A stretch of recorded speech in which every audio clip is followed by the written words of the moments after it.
Alright, hello everyone, welcome back to my channel.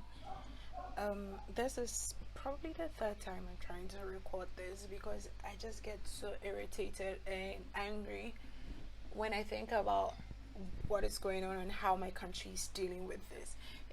It blows my mind that it's 2021 and common human rights is a problem. It's actually giving people aneurysms.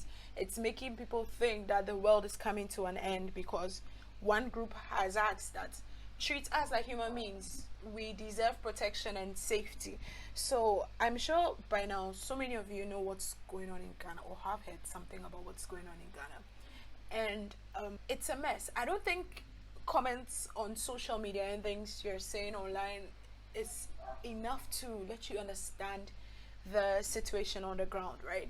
You literally cannot engage with any kind of media without meeting someone on it talking about how gay people are some kind of abomination and are the reason Ghana will be destroyed or will not move forward.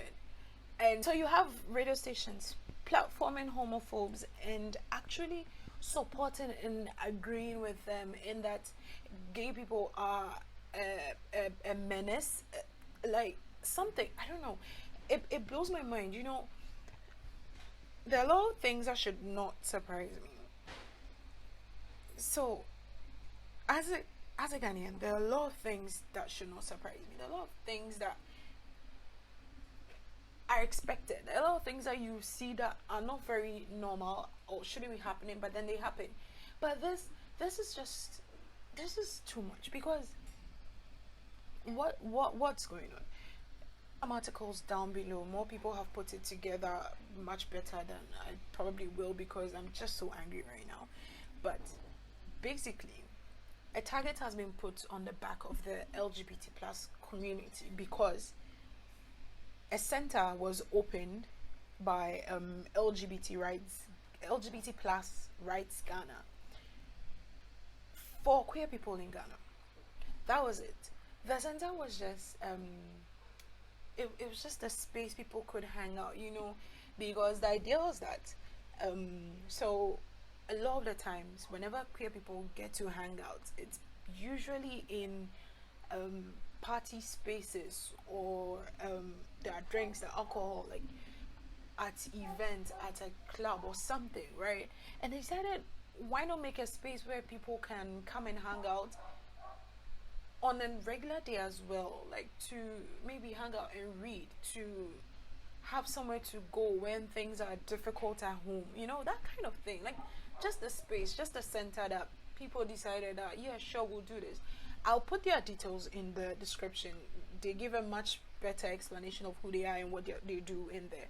So anyway, pictures, they did an event and pictures came online. It was good. Everybody was happy. And then people in Ghana who should know better decided that, yes, why don't we rile up the public? Why don't we get people angry? So they did. And what happened? Ministers were being vetted, and I don't remember their names. Gosh, I don't even keep track of all of them. They are too much. So one woman, she was Adjosafo, Minister for the Ministry of Gender, Children and Social Protection. One MP asked her, so what are her thoughts on lesbian, gay, bi and trans people, right? And that does she think they are human? And as with everything in Ghana, whenever this came out, people started laughing. Like, I saw the video and I was like, what's so funny? Like, what is wrong with you people? So anyway, they were laughing, right? It was like it was some joke, like it was a joke to them. And then she was like, oh, it's an unnatural something. Like, she wasn't saying it with her chest because I guess she wants to go to Harvard or another place for some course or something, I don't know, and she doesn't want to have that on her record, I don't know, but you need to use your chest to do certain things. So anyway, that happened. And then at the end of the day, they deny queer people their humanity, right? They completely dehumanize queer people, like queer Ghanaians anyway. And then someone else asked her again, whether she believed that they deserve, like LGBT plus Ghanaians deserved protection from discrimination, violence, harassment, that kind of thing. And it was so weird to me, like, of course, people deserve protection. Like, citizens deserve protection no matter how you feel about who they are. What the hell are you talking about? Why would you even ask such a question, right? So anyway, that happened, and it became a big deal all over. Everybody was talking about it. It was on the news, on the radio. You could not escape it. And the virtual, everything was just hate. It was a sea of hate, and it was like, I don't know how people are coping, but it was disgusting. It was disgusting.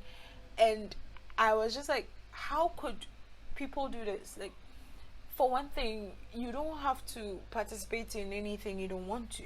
These are grown adults living their lives. You cannot force them to live your life just because you believe in something, and whatever it may be, it doesn't agree with who they are as people. That's nonsense.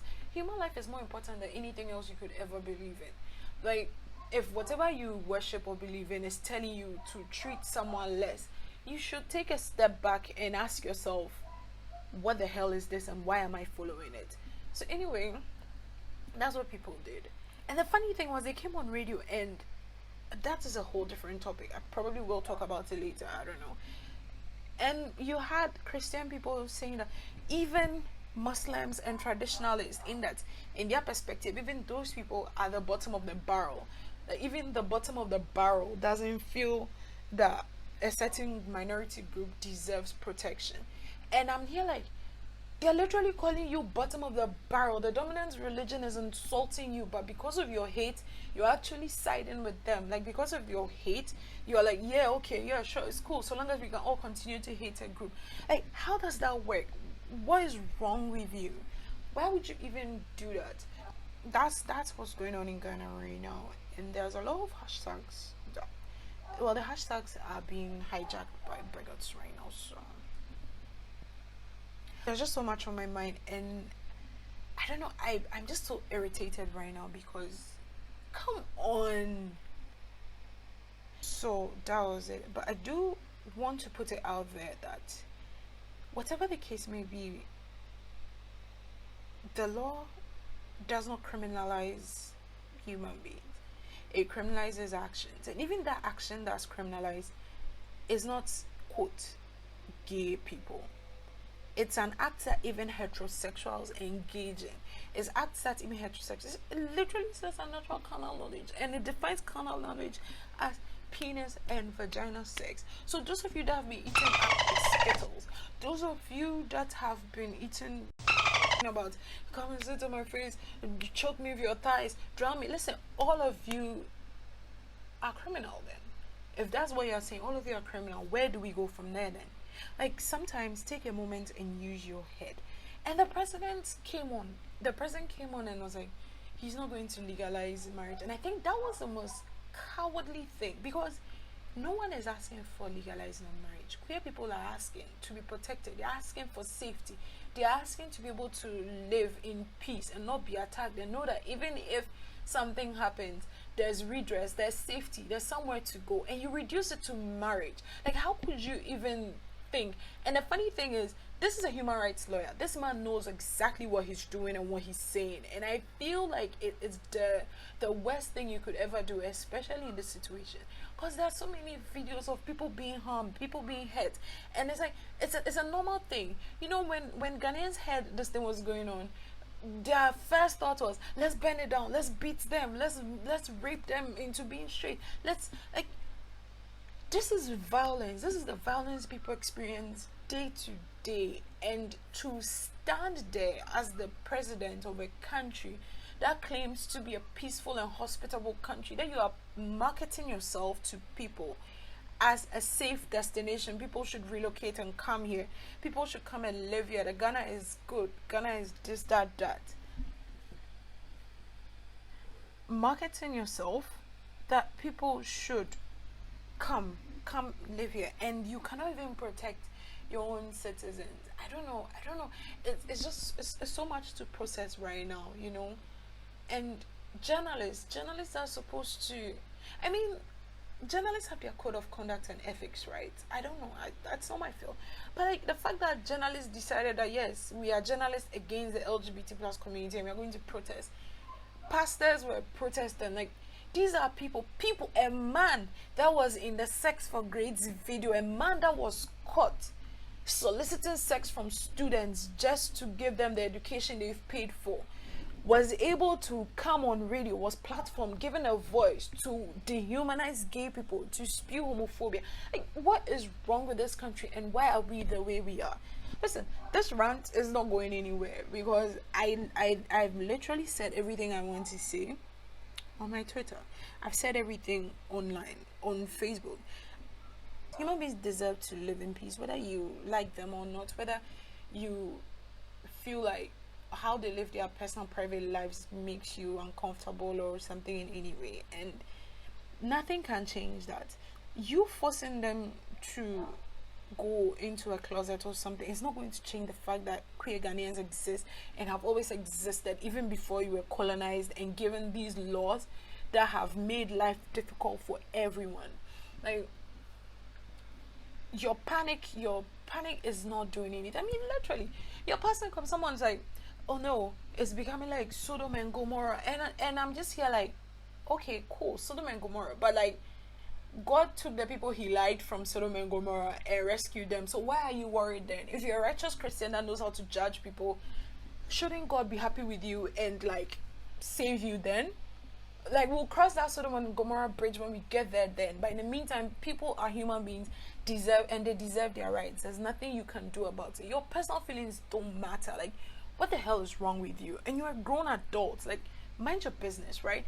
But I think that the shining light in all of this is that in the same way a lot of homophobes are coming out of the cracks, more allies and people that understand other people deserve to live in peace, safety and security are also coming out, because a lot of the conversations around it, although the media is amplifying a lot of homophobia, there are some stations and some places that are also platforming people that are not spewing hate. That are like, yes, there are people that are different from us. It doesn't make them abnormal. It doesn't make them criminals. It doesn't make them people that should be harmed. They just need to be allowed to live their life like everyone else gets to live their life. And I'm really glad that there are people like that pushing back against it, because we cannot continue to live like this. The government should not be able to close down your personal space because they don't like what's going on. They're like, okay. And the funny thing is, we listen, like I said earlier, this rant is really not going anywhere. But thanks for listening. I guess my mind is all over the place. I'm just so, this country is so weird. This country is so, what the hell?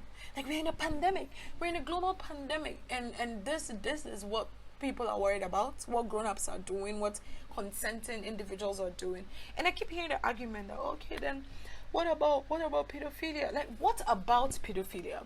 What about it? It's a consent issue. Like, literally, it's a consent issue. How do children consent? And it's funny because even now, grown adults are pursuing children and they are doing nothing about it. So why is it all of a sudden, what about pedophilia? What about pedophilia? What are we going to do about it then? Let's do something about that too, right? Like, what the hell? And people make jokes like, oh no, I identify as a goat, as a you. Anyway, I'm just trying to make this as short as possible and say that queer Ghanaian lives matter. No matter how you feel, no matter who you are, no matter what your pastor says, no matter what you personally believe in, it does not matter. At the end of the day, all that matters is that queer Ghanaian lives matter.